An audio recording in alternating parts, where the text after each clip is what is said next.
Hi, നമസ്കാരം. അയ്യോ, മോദിയുടെ കടിഞ്ഞാൺ പോയേ. ഈ ഭരണത്തിലും അതുപോലെ NDAയിലും മോദിക്ക് കടിഞ്ഞാണിനി ഉണ്ടാകില്ലേ എന്ന മുറവിളിയാണ് ഇപ്പോൾ നമ്മൾ കേൾക്കുന്നത്. പ്രധാനമായിട്ടും കേരളത്തിലെ ചില മെയിൻ സ്ട്രീം ചാനലുകളിലിരുന്ന് ചില അവതാരകർ പറയുന്നത് കേൾക്കുമ്പോൾ നിങ്ങൾക്ക് ഇനി ഒരു കടിഞ്ഞാൺ കിട്ടുമോ?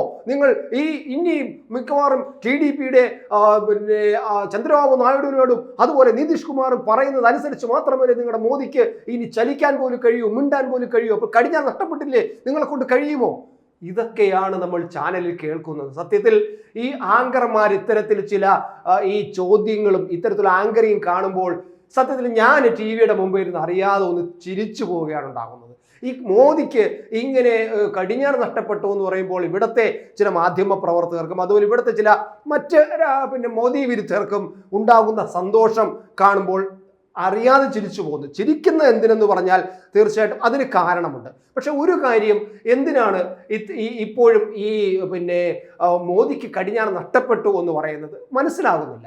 ഒരു 240 സീറ്റുകളിൽ ഒറ്റക്കക്ഷിയായി ജയിച്ച പാർട്ടിയാണ് മോദിയുടെ BJP എന്ന് പറയുന്നത്. അപ്പോൾ മോദി അനുകൂലമായിട്ടുള്ള സംസാരിക്കുകയല്ല ഞാൻ ചെയ്യുന്നത്. പക്ഷേ യാഥാർത്ഥ്യങ്ങൾ നമ്മൾ നിഷ്പക്ഷമായ കാര്യങ്ങൾ ആലോചിക്കുമ്പോൾ മനസ്സിലാക്കേണ്ടത് ഞങ്ങൾക്കൊരു 100 സീറ്റെങ്കിലും കിട്ടിയാൽ മതിയായിരുന്നു, ഞങ്ങൾ അവിടെ തന്നെ എത്തും എന്നൊക്കെയാണ് തെരഞ്ഞെടുപ്പിന് മുമ്പ് കോൺഗ്രസ്സുകാർ അവകാശപ്പെട്ടിരുന്നത്. അപ്പോഴും 272 എന്ന് പറയുന്ന ഈ കേവല ഭൂരിപക്ഷത്തിൽ കോൺഗ്രസിന് എത്താൻ കഴിയില്ല എന്നുള്ള പരിപൂർണമായ വിശ്വാസം അവർക്കുണ്ടായിരുന്നു. ഒരു 100എങ്കിലും കിട്ടുമെന്ന് പറഞ്ഞാൽ ഒരു 50-നകത്ത് ചിലപ്പോൾ ഞങ്ങൾക്ക് കിട്ടും എന്ന് പറയാൻ വേണ്ട. 400 സീറ്റ് കിട്ടുമെന്ന് മോദി പറഞ്ഞത് 400 കിട്ടാൻ വേണ്ടിയിട്ടല്ല. അത് സ്വാഭാവികമായിട്ടും ഒരു 300-350-ഓളം ഇപ്പോഴുള്ള 300-ഇതിനേക്കാളും കൂടുതൽ കിട്ടണം എന്നുള്ള ഉദ്ദേശം കൊണ്ടാണ്. അപ്പോൾ അത് തന്നെയാണ് ഈ ഖാർഗെയും പറഞ്ഞത്, ഞങ്ങൾ 100-ൽ എത്തുമെന്ന് പറയും. പക്ഷേ ഭാഗ്യവശോ എന്തായാലും അവർക്ക് 100-ൽ എത്താൻ കഴിഞ്ഞിട്ടുണ്ട്. അവർ 93 വരെ എത്തിയിട്ടുണ്ടെന്നുള്ളത് യാഥാർത്ഥ്യമാണ്. അവർ പോലും അറിഞ്ഞില്ല. തിരഞ്ഞെടുപ്പ് വന്നപ്പോഴാണ്, റിസൾട്ട് വന്നപ്പോഴാണ് അവർ അന്തം വിട്ടു പോയി. അയ്യോ, നമുക്ക് 99 സീറ്റോ കോൺഗ്രസിന് എന്നവർ വിചാരിക്കുന്നത്. നമുക്ക് അത്തരത്തിലാണ് അവരുടെ ഒരു ആത്മവിശ്വാസം കെട്ട ഒരു തെരഞ്ഞെടുപ്പ് ആയിരുന്നു അവർ പങ്കെടുത്തുകൊണ്ടിരുന്നത്. പക്ഷേ ഇപ്പോൾ ഈ 240 സീറ്റ് കിട്ടിയ ഒറ്റയ്ക്ക് മത്സരിച്ച് ഒരുമിച്ച് ഒറ്റയ്ക്ക് BJP നേടി നിൽക്കുമ്പോൾ അതിൻ്റെ നേതൃത്വ സ്ഥാനത്ത് ഈ മോദി എന്ന് നിൽക്കുമ്പോൾ മോദിക്ക് കടിഞ്ഞാൺ നഷ്ടപ്പെട്ടേ, അയ്യോ പോയേ എന്നൊക്കെ പറയുമ്പോഴാണ് നമുക്ക് ഇതിൻ്റെ പൊള്ളത്തരം മനസ്സിലാവുന്നത്, അല്ലെങ്കിൽ അവരുടെ ഉള്ളിൽ കിടക്കുന്ന മോഹം ഇങ്ങനെ തികട്ടി വരുന്നത് കാണുന്നത്. ഇത് നമ്മൾ ഇപ്പോൾ മോദിക്ക് നിതീഷ് കുമാറിനോട് ചോദിക്കണം, അതല്ലെങ്കിൽ ചന്ദ്രബാബു നായിഡുവിനോട് ചോദിക്കണം. ഓക്കെ, അത് ശരി തന്നെയാണ്. കാരണം ഒരു തെരഞ്ഞെടുപ്പിൽ ഒരു ചെറിയ കിഴുക്ക് അതല്ലെങ്കിൽ ചെറിയൊരു താക്കീത് BJP കിട്ടിയിട്ടുണ്ട്. BJPയുടെ പ്രവർത്തനങ്ങളിൽ ചില പ്രവർത്തനങ്ങൾ ജനങ്ങൾക്ക് അത്ര പോരാന്ന് തോന്നിയിട്ടുണ്ട്. മാത്രമല്ല BJP പ്രവർത്തകർക്ക് അമിതമായ ആത്മവിശ്വാസം ഉണ്ടായിരുന്നു. എന്തായാലും മോദി തന്നെ വരും, പിന്നെ ഇനിയിപ്പോൾ നമ്മൾ ഈ മുട്ട വെയിലും കൊണ്ട് അവിടെ മണിക്കൂറോളം ക്യൂ നിന്നിട്ട് ഒരു വോട്ട് ചെയ്തില്ലെങ്കിൽ, എൻ്റെ ഒരു വോട്ടില്ലെങ്കിൽ എന്താ, മോദി എന്തായാലും ജയിക്കും, മോദി നമ്മുടെ നേതാവ് തന്നെയാണ്. ഇതൊക്കെയായിരുന്നു എല്ലാവരുടെയും ചില BJPക്കാരുടെ, പ്രത്യേകിച്ച് വടക്കേ ഇന്ത്യയിലെ ഹിന്ദി ബെൽറ്റുകളുടെ ചില BJPക്കാരുടെയും മനസ്സിലിരിപ്പ്. അതിൻ്റെ ഫലമാണ് ഇപ്പോൾ BJP അനുഭവിച്ചത്. BJPയിലെ പ്രധാനപ്പെട്ട പ്രവർത്തകരും ഒരുപക്ഷെ അത്തരത്തിൽ ഒരുതരം നിസ്സംഗത പുലർത്തിയിരുന്നു. കാരണം എന്തായാലും മോദി ജയിക്കും, അടിച്ചു വാരും, പിന്നെ കിടന്ന് വലിയ അധ്വാനിക്കേണ്ട കാര്യമൊന്നുമില്ല എന്നൊക്കെ അവരും തോന്നിയിട്ടുണ്ട്. അങ്ങനെ പൊതുവിൽ BJP നേതൃത്വത്തിൻ്റെ മുകളിൽ നിന്ന് താഴെ വരെയുള്ള ഒരു അലംഭാവം തന്നെയാണ് അവർക്കൊരു താക്കീതായി വന്നതും പിന്നെ ചില പ്രവർത്തനങ്ങളിൽ അമിതമായിട്ട് എടുത്തു ചാടിയതും BJPക്ക് താക്കീതായിട്ടുണ്ട്. അതൊക്കെ ശരി തന്നെയാണ്. അത് BJP തിരിച്ച് മനസ്സിലാക്കുന്നുണ്ട് എന്നാണ് എനിക്ക് തോന്നുന്നത്. അതുകൊണ്ട് കിട്ടിയ ഒരു കിഴുക്കാണ് നമ്മൾ കൊച്ചുകുട്ടികൾ കൂടുതൽ കുരുത്തക്കേടുകളും ഒക്കെ കാണിക്കുമ്പോൾ മര്യാദയ്ക്കിരിക്കാൻ പറഞ്ഞത് എത്ര നേരം ഞാൻ എന്നോട് പറഞ്ഞു, മിണ്ടായിട്ടിടാ എന്ന് പറഞ്ഞ് നമ്മളൊരു കിഴുക്ക് കൊടുക്കും. കിഴുക്ക് കിട്ടുന്നതോടുകൂടി അവന് ചെറുതായിട്ടൊന്ന് വേദനിക്കും, ഒന്ന് മോങ്ങും, പിന്നെ അവൻ ആ കുരുത്തക്കേട് കാണിക്കില്ല. അതുപോലെ നമ്മുടെ മോദിക്കും അങ്ങനെ ഒരു കിഴുക്ക് കിട്ടി എന്നത് സത്യം തന്നെയാണ്. പക്ഷേ ഒരു കാര്യം, ഈ കടിഞ്ഞാൺ പോയേ എന്ന് വിളിച്ച് സന്തോഷിക്കുന്നവരോട് ഒരേ ഒരു ചോദ്യം മാത്രം. ശരി, മോദിക്ക് കടിഞ്ഞാൺ പോയി. മോദി ഇപ്പോൾ കടിഞ്ഞാൺ എടുക്കുന്നത് ചന്ദ്രബാബു നായിഡും നിതീഷ് കുമാറും ആണെന്നുള്ള 2 പേര് മാത്രമാണ്. വേണ്ടി വന്നാൽ നമുക്ക് പറയാം ഈ ശിവസേനയുടെ ഒരു വിഭാഗം, മഹാരാഷ്ട്രയിൽ നിന്ന് ശിവസേനയുടെ ഒരു വിഭാഗത്തിൽ നിന്ന് ചോദിക്കാം. ഈ 3 പേരോട് മാത്രം മോദി ചോദിച്ചാൽ മതിയല്ലോ. ഈ എന്തെങ്കിലും പ്രധാനപ്പെട്ട രാജ്യത്തിൻ്റെ പ്രധാനപ്പെട്ട സംഭവങ്ങൾ തീരുമാനിക്കുമ്പോൾ, നയപരമായി തീരുമാനിക്കുമ്പോൾ അത്തരം കാര്യങ്ങൾ ഇവർ മൂന്നുപേരോട് ചോദിച്ചാൽ മതിയല്ലോ മോദിക്ക്. പഴയതുപോലെ മോദിക്ക് ഒറ്റയ്ക്ക് പറ്റില്ല, ശരി, സംഭവിച്ചു. പക്ഷേ ഒരു കാര്യം, ഈ കടിഞ്ഞാൻ സട്ടപ്പെട്ടേ എന്നിരുന്ന് വിളിക്കുന്നവരോട് ഒരു ചോദ്യം. ഈ പുറത്ത് ഇന്ത്യ മുന്നണി അധികാരത്തിൽ വന്നു, ഇന്ത്യ മുന്നണി ഭരിക്കുന്നു, രാഹുൽ ഗാന്ധിയോ അല്ലെങ്കിൽ മറ്റാരെങ്കിലും പ്രധാനമന്ത്രിയായി. നിങ്ങൾക്ക് ഒരു കാര്യം തീരുമാനിക്കാൻ, ഒരു മന്ത്രിമാരെ തീരുമാനിക്കാൻ എത്ര പേരോട് ചോദിക്കണം? മന്ത്രിസഭയിൽ എത്ര മന്ത്രിമാർ വേണമെന്നുള്ള എണ്ണം തീരുമാനിക്കാൻ നിങ്ങൾ എത്ര പേരോട് ചോദിക്കണം? രാജ്യത്തൊരു നയപരമായ തീരുമാനമെടുക്കാൻ, ഒരു പ്രതിരോധ വകുപ്പ് കൊടുക്കാൻ എത്ര പേര് മുന്നോട്ട് വരും? പ്രതിരോധ വകുപ്പ് ഞാൻ എടുക്കും എന്ന് പറഞ്ഞ് എത്ര പേര് വരും? ആർക്ക് കൊടുക്കും? തീരുമാനമെടുക്കാൻ ഈ ഇന്ത്യ മുന്നണിയുടെ പ്രധാനമന്ത്രിക്കോ നേതൃത്വത്തിനോ കഴിയുമോ? ആഭ്യന്തര വകുപ്പ്, രാജ്യത്തെ ഇത്രയും വലിയ ബൃഹത്തായ ഒരു രാഷ്ട്രമാണ് നമ്മുടെ ഭാരതം എന്ന് പറയുന്നത്. വൈവിധ്യമാർന്ന, അതുപോലെ തന്നെ തീവ്രവാദികൾ എപ്പോഴും ഏത് നിമിഷവും ഇതിനെ ഒന്ന് തകർക്കാൻ നോക്കിയിരിക്കുന്ന, അത് വിദേശത്തും സ്വദേശത്തും അതിൻ്റെ PR വർക്കുകൾ നടന്നുകൊണ്ടിരിക്കുന്ന ഒരു രാജ്യത്തിനെ, അതിൻ്റെ ആഭ്യന്തരപരമായ കാര്യങ്ങളെ സംരക്ഷിച്ചു നിർത്താൻ ഒരു കീ റോളിൽ നിൽക്കുന്നതാണ് ആഭ്യന്തര വകുപ്പ് എന്ന് പറയുന്നത്. ഈ ആഭ്യന്തര വകുപ്പ് ആർക്ക് എടുക്കും? കോൺഗ്രസിന് ഏറ്റെടുക്കാൻ കഴിയുമോ?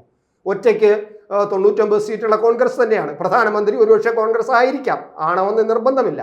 അവിടെയും പിടിവലി വരും, അവിടെയും ബഹളമാവും, അവിടെയും തർക്കമാകും. പിന്നെ ആഴ്ചകളോളം ചർച്ച ചെയ്തിട്ട് മാത്രമേ ഒരു പ്രധാനമന്ത്രി തിരഞ്ഞെടുക്കൂ.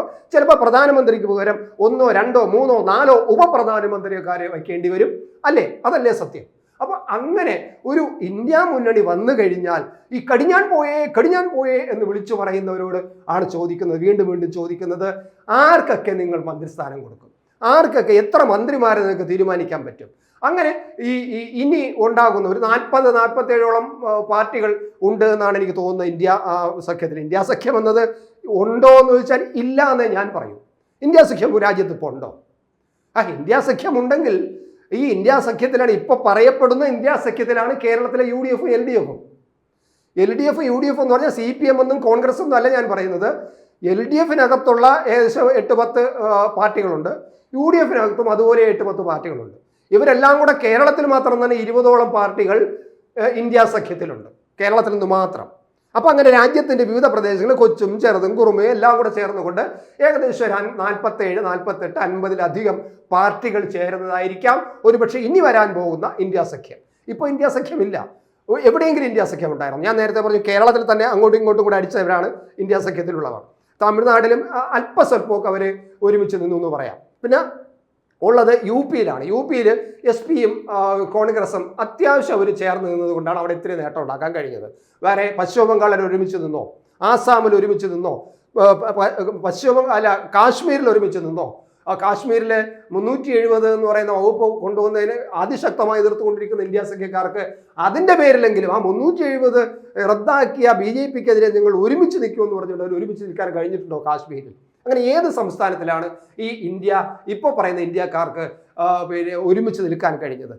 അവർ പിന്നെ തിരഞ്ഞെടുപ്പ് അട്ടിമറിക്കാൻ വേണ്ടിയിട്ട്, നമ്മുടെ തിരഞ്ഞെടുപ്പ് പ്രക്രിയ നടന്നുകൊണ്ടിരിക്കുമ്പോൾ തിരഞ്ഞെടുപ്പ് അട്ടിമറിക്കാൻ വേണ്ടിയിട്ട് ഇവരെല്ലാം കൂടെ കൈകോർത്തുകൊണ്ട് കുറേ നേതാക്കന്മാരെല്ലാം കൂടെ ചേർന്നുകൊണ്ട് ഞങ്ങൾ ഇന്ത്യ സഖ്യമാണ് എന്ന് പറഞ്ഞുകൊണ്ട് പരസ്പരം കൈ കൊരുത്തു പിടിച്ചുകൊണ്ട് ഇലക്ഷൻ കമ്മീഷൻ്റെ അടുത്ത് പോയി കുറേ പരാതി പറയാൻ പോയിട്ടുണ്ട്. ഇത് EVM പരാജയമാണ്, EVM എന്ന് പറയുന്നത് ആകെ കൊഴിഞ്ഞു പോകും, EVMൽ കൂടി മോദി കൃത്രിമം കളിക്കും, മോദി ആൾ ഭയങ്കരനാണ്, വിശ്വസിക്കാൻ കൊള്ളാത്തവനാണ്, അയാൾ EVMനെ അട്ടിമറിച്ചിട്ട് പിന്നെ അദ്ദേഹത്തിന് സീറ്റ് കൂട്ടിയെടുക്കും, അങ്ങനെ വിജയിക്കും, കള്ളത്തര വിജയം കൊണ്ടാവും, ഇലക്ഷൻ കമ്മീഷൻ നിഷ്പക്ഷമാകണം. ഇതായിരുന്നു EOമാർ കൈ കോർത്ത് പിടിച്ചുകൊണ്ട് ഇലക്ഷൻ കമ്മീഷന്റെ അടുത്ത് പോയത് നമ്മൾ കണ്ടതാണ്, അല്ലേ? അതുപോലെ തന്നെ പിന്നീട് ഇലക്ഷൻ കഴിഞ്ഞതിന് ശേഷം റിസൾട്ട് വരാൻ നേരത്തും ഇവരെല്ലാം കൂടെ കൈ കോർത്ത് പിടിച്ചുകൊണ്ട് മൂന്നാമതും പോയി. ഇലക്ഷൻ കമ്മീഷൻ ശ്രദ്ധിക്കണം, പിന്നെ വോട്ടെണ്ണൽ തിരുത്താൻ പോവുകയാണ്. അമിത്ഷാ 150 കളക്ടർമാരെ വിളിച്ചിരിക്കുന്നു, അതുകൊണ്ട് തന്നെ വോട്ടെണ്ണൽ അട്ടിമറിക്കും, EVM അട്ടിമറിക്കും എന്നൊക്കെ പറഞ്ഞു. അവിടെയും അവർ കൊരുത്തു പിടിച്ചു. പിന്നെ കെജ്രിവാളിനെ അറസ്റ്റ് ചെയ്ത് പുറത്തു കൊണ്ടുവന്നപ്പോൾ അവരെ സ്വീകരിക്കാൻ വേണ്ടി ഇവരെല്ലാം കൂടെ കൈകോർത്ത് ഒരുമിച്ച് കൂടി നിന്നു. അപ്പോൾ ഇവരെല്ലാം വേണമെങ്കിൽ പറയാം മോദി വിരുദ്ധ കൂട്ടായ്മ എന്ന് പറയാം, അല്ലാതെ ഇവരൊരു ഇന്ത്യ സഖ്യമല്ല. ഇപ്പോൾ നമ്മൾ വാർത്തകളിലും മറ്റൊക്കെ ഇന്ത്യ സഖ്യം എന്ന് പറയുന്നുണ്ടെങ്കിലും ഇവർ ഒരു സഖ്യമേ അല്ല, ഒരു വെറും ഒരു കൂട്ടായ്മ. അത്യാവശ്യം ഒന്ന് അപ്രതീക്ഷിതമായി കുറെ വിജയം വന്നപ്പോൾ അതിൽ നിന്നുണ്ടായ വികാരത്തിൽ എല്ലാം കൂടെ കയറി നിന്നുകൊണ്ടൊരു കൂട്ടായ്മ നിൽക്കുന്നു. ഇപ്പോഴും തെരഞ്ഞെടുപ്പ് കാലത്തും തെരഞ്ഞെടുപ്പ് കഴിഞ്ഞിട്ടും റിസൾട്ട് വന്നിട്ടും ഇവർക്കൊരു സഖ്യം ഉണ്ടാക്കാൻ ഒക്കില്ല. പോട്ടെ, അതെല്ലാം നമുക്ക് കളയാം. അവർ സഖ്യമായിട്ട് മന്ത്രിസഭ ഉണ്ടാക്കിയാലുള്ള കഥയാണ് ഞാൻ പറഞ്ഞത്. ഈ മന്ത്രിസഭ അവരുണ്ടാക്കുമ്പോൾ എന്തൊക്കെ തീരുമാനം എടുക്കാൻ പറ്റും, ആരുടെയൊക്കെ ചോദിക്കാൻ പറ്റും? ഒരു നിതീഷ് കുമാറിനോട് ചോദിക്കുമ്പോൾ അത് കടിഞ്ഞാൻ പോയേ എന്ന് പറയുമ്പോൾ ഈ രാഹുൽ പ്രധാനമന്ത്രി ആയിരിക്കുമ്പോൾ എത്ര പേരുടെ ചോദിക്കണം? ഇനി ഈ നിതീഷ് കുമാറിനെ തിരിച്ചു കൊണ്ടുവന്നാലും എങ്ങനെയെങ്കിലും തട്ടിപ്പറിച്ച് NDAയിൽ നിന്ന് നിതീഷ് കുമാറിനെയും ഈ ചന്ദ്രബാബു നായിഡുവിനെയും തിരിച്ചുകൂടെ കൊണ്ടുവന്നാലോ കടിഞ്ഞാൺ അവരുടെ കയ്യിൽ കിട്ടുമോ?